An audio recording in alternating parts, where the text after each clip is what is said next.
Hello friends जैसा कि आपको पता ही होगा कि इंडियन रेलवे ने रेलवे के निजीकरण को हरी झंडी दे दी है। फिलहाल तो 151 ट्रेनों का प्राइवेटाइजेशन यानी कि निजीकरण हो रहा है, जिसके लिए दिसंबर में बोली लगेगी। माना जा रहा है कि इस बोली में कुछ भारतीय कंपनियां और कुछ इंटरनेशनल लेवल की यानी कि अंतर्राष्ट्रीय कंपनियां इस बोली में हिस्सा ले सकती हैं। तो इस वीडियो में हम बात करेंगे दोस्तों इंडियन रेलवे के निजीकरण से होने वाले नुकसान और फ़ायदों के बारे में, और साथ ही बात करेंगे उन युवाओं के बारे में जो कि इंडियन रेलवे की गवर्नमेंट वैकेंसी के लिए तैयारी कर रहे हैं कि उन वैकेंसियों पर और उन युवाओं पर क्या प्रभाव पड़ेगा। दोस्तों, अगर आपने हमारे चैनल को सब्सक्राइब नहीं किया तो नीचे लाल बटन पर क्लिक करके सब्सक्राइब कर लीजिए, क्योंकि ऐसी ही अपडेट हम अपने चैनल पर लेकर आते रहते हैं। तो आइए देखते हैं दोस्तों क्या है पूरी जानकारी। फ्रेंड्स, इस साल मार्च में लोकसभा और राज्यसभा में दो मौक़ों पर रेल मंत्री पीयूष गोयल ने अपने बयान में कहा था कि रेलवे का कोई निजीकरण नहीं होगा। यह बात क्रिस्टल क्लियर है, लेकिन 4 महीने बाद ही रेलवे के निजीकरण को सरकार द्वारा हरी झंडी दे दी गई है। सरकार ने अभी तक यह जवाब नहीं दिया कि रेलवे की जो हिस्सेदारी आधुनिकीकरण के नाम पर बेची जाएगी, उसका आधुनिकीकरण सरकार खुद क्यों नहीं कर सकती। खैर, अब ये होकर रहेगा, ये बात क्रिस्टल क्लियर है। अब जो हो रहा है आप इस प्लान को समझ लीजिए। भारतीय रेलवे में कुल 2800 मेल ट्रेन हैं, जिनमें से 151 ट्रेनों को बेचा जाएगा, यानी कि रेलवे के 5% रेलों का निजीकरण किया जाएगा। इससे कितना निवेश आएगा यह तो दिसंबर में बोली लगने के बाद साफ होगा, लेकिन करीब 30,000 करोड़ के निवेश का अनुमान लगाया जा रहा है।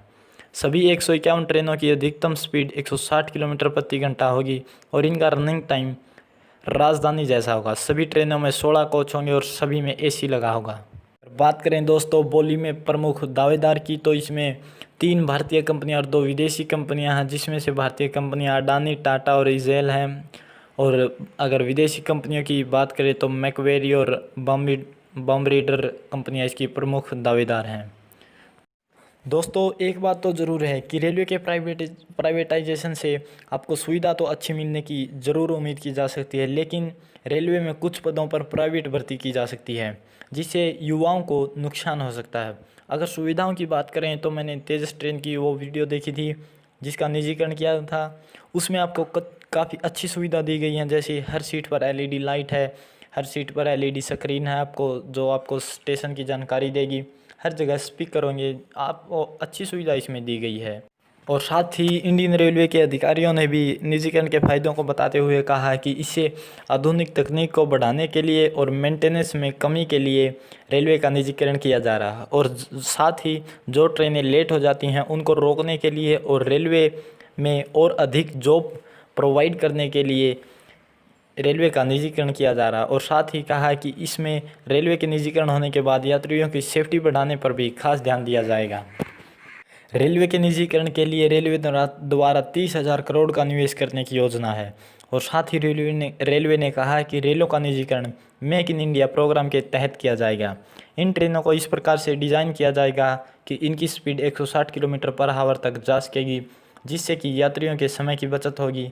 इन ट्रेनों को 35 साल के लिए साइन किया जाएगा। सबसे इम्पोर्टेंट अगर बात करें रेलवे के निजीकरण से युवाओं पर पड़ने वाले प्रभाव के बारे में, तो दोस्तों इसके लिए कहा गया कि सभी ट्रेन इंडियन रेलवे के ड्राइवर और गार्ड द्वारा ही चलाई जाएंगी। मतलब ट्रेन चलाने में अभी तो यही कर्मचारी रहेंगे, लेकिन इसमें कुछ जॉब को प्राइवेट किया जा सकता है, जिस पर प्राइवेट सेक्टर ही भर्ती करेगा। दोस्तों, अगर बात करें जो फ़िलहाल वैकेंसियाँ निकाली गई हैं रेलवे द्वारा कि उन पर क्या प्रभाव पड़ेगा, तो रेलवे मंत्रालय ने साफ किया है कि उन पर तो कोई प्रभाव नहीं पड़ेगा। तो आप ऐसा मत सोचिए कि इन वैकेंसियों पर कुछ प्रभाव पड़ेगा, ऐसा कुछ नहीं होगा। आगे जाकर इस नई भर्तियों पर कुछ प्रभाव देखने को मिल सकता है। अगर बात करें दोस्तों रेलवे के निजीकरण से ग्रामीण क्षेत्रों में प्रभाव पड़ने की, तो दोस्तों प्राइवेट सेक्टर ट्रेन को ऐसी ही रूट पर चलाएगा जहां पर ज़्यादा इनकम होगी, यानी कि शहरी क्षेत्रों में। तो ग्रामीण क्षेत्रों में संख्या इन ट्रेनों की कम हो सकती है। तो दोस्तों एक बात तो साफ है, रेलवे के निजीकरण से अगर आपको सुविधाएं अच्छी मिलेंगी तो इसके लिए आपको पैसे भी अच्छे खासे खर्च करने पड़ेंगे, यानी कि आपका किराया इन ट्रेनों में काफ़ी ज़्यादा बढ़ाया गया है। और युवाओं पर भी आगे आने वाली भर्तियों पर इनका प्रभाव पड़ सकता है, और साथ ही ग्रामीण क्षेत्रों में भी इनकी संख्या कम हो सकती है। तो दोस्तों यह थी जानकारी रेलवे के निजीकरण से संबंधित। आपको वीडियो कैसी लगी कमेंट ज़रूर करें, और अगर अच्छी लगी हो तो लाइक और शेयर करें, चैनल को सब्सक्राइब करें। धन्यवाद दोस्तों।